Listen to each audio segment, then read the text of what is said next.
జిల్లా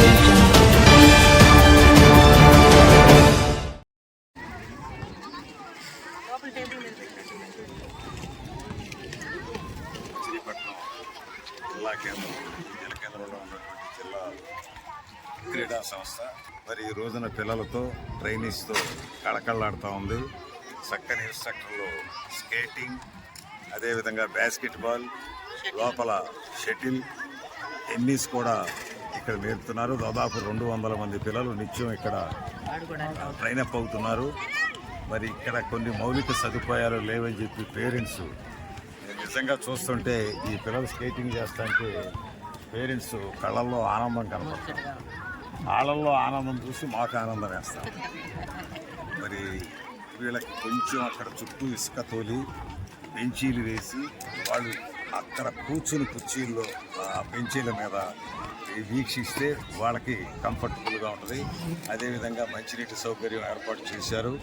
ఇప్పుడు వాష్రూమ్స్ అన్నారు, అది కూడా మోటార్ వచ్చింది, అవి కూడా ఏర్పాటు చేశారు. పేరెంట్స్కి మరి అవసరాలు తీర్చుకోవడానికి అయితే ఎటువంటి ఇబ్బంది లేదు.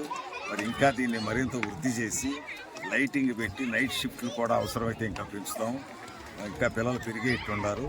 మరి దీన్ని ఖచ్చితంగా మంత్రి గారి దృష్టికి తీసుకెళ్ళాం. ఆయన కూడా కలెక్టర్ గారితో మాట్లాడారు. కలెక్టర్ గారు దీనికి ఫండ్స్ ఇచ్చి వెయ్యి చేయించుతామన్నారు. రాబోయే నెల రోజుల్లో ఇవన్నీ కూడా కంప్లీట్ చేసుకుని దేదీప్యమానంగా ఇక్కడ పిల్లలతో మంచి సందడిగా బందరు సందడి చేసేటువంటి పరిస్థితి తీసుకొస్తాం. ఈ ఇండోర్ స్టేడియం గత ప్రభుత్వంలో అసంపూర్తిగా కట్టారు. అది ఫస్ట్ నుంచి కూడా మేము చెప్తూనే ఉన్నాం. మరి ఇక్కడ రాష్ట్ర స్థాయి పోటీలు కూడా ఇక్కడ నిర్వహించాం. ఇక్కడ ఎందుకంటే స్కేటింగ్ అనేది ఈ సంవత్సరమే కొత్తగా మరి క్రీడా సాధికార సంస్థ తరఫున మరి ప్రారంభించారు. మరి వేసవి కాలంలో చిన్నపిల్లలు స్కేటింగ్ అంటే ఎక్కువ మక్కువ చూపుతారు. పిల్లలు ఎక్కువగా రావడంతో మరి ఇక్కడ సౌకర్యాలు కొంచెం తక్కువగానే ఉన్నాయి. ఈ విషయాన్ని మరి ఝాన్సీ గారు కూడా మాతో కూడా చెప్తే పెద్దలు గోపీచంద్ గారు కూడా గౌరవ మంత్రివర్యులు కొల్లు రవీంద్ర గారి దృష్టికి కూడా తీసుకెళ్ళాం. అలాగే ఎంపీ బాలశౌరి గారి దృష్టికి, పెద్దలు గోపీచంద్ గారి దృష్టికి, అందరి దృష్టికి తీసుకెళ్తే వాళ్ళందరూ కూడా సానుకూలంగా స్పందించారు.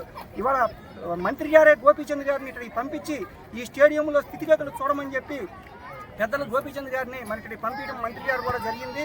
మరి నిన్న కలెక్టర్ గారికి మరి కొంతమంది రిప్రజెంటేషన్ కూడా ఇవ్వడం జరిగింది ఇక్కడ సౌకర్యాలు లేవని. మరి దాని మీద కూడా కలెక్టర్ గారు సానుకూలంగా స్పందించి ఇక్కడ త్వరలోనే మరి అన్ని సౌకర్యాలు ఏర్పాటు అయ్యే విధంగా చర్యలు తీసుకుంటామని కలెక్టర్ గారు కూడా హామీ ఇచ్చారు.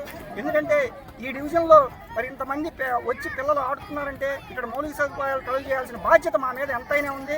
కాబట్టి గౌరవ మంత్రివర్యులు కొల్లు రవీంద్ర గారు, ఎంపీ బాలశౌరి గారు, జిల్లా కలెక్టర్ గారు, క్రీడా సాధికార సంస్థ అధికారి ఝాన్సీ గారు అందరం కూడా ఇక్కడ మరి తల్లిదండ్రులని కూడా అడిగి ఇక్కడ వారికి ఎట్లా ఉంది ఏంటని అడిగితే కొంత అసంతృప్తిగా ఉందని చెప్పారు. దాన్ని త్వరలోనే పరిష్కరిస్తామని చెప్పి మరి ప్రజలందరికీ కూడా తెలియజేస్తూ మరి ఈరోజు డాక్టర్ సందీప్ గారు మరి పళ్ళు పంపిణీ కూడా చేసి స్కేటింగ్ చేసే పిల్లలకి ప్రోత్సహించడానికి మరి వాళ్ళు పళ్ళు కూడా పంపిణీ చేయడం గోపీచంద్ గారు చాలా ఆనందదాయకం. ఈ స్టేడియాన్ని రాబోయే రోజుల్లో కూటమి ప్రభుత్వం ఆధ్వర్యంలో మరింత అభివృద్ధి చేస్తామని చెప్పి తెలియజేస్తాం.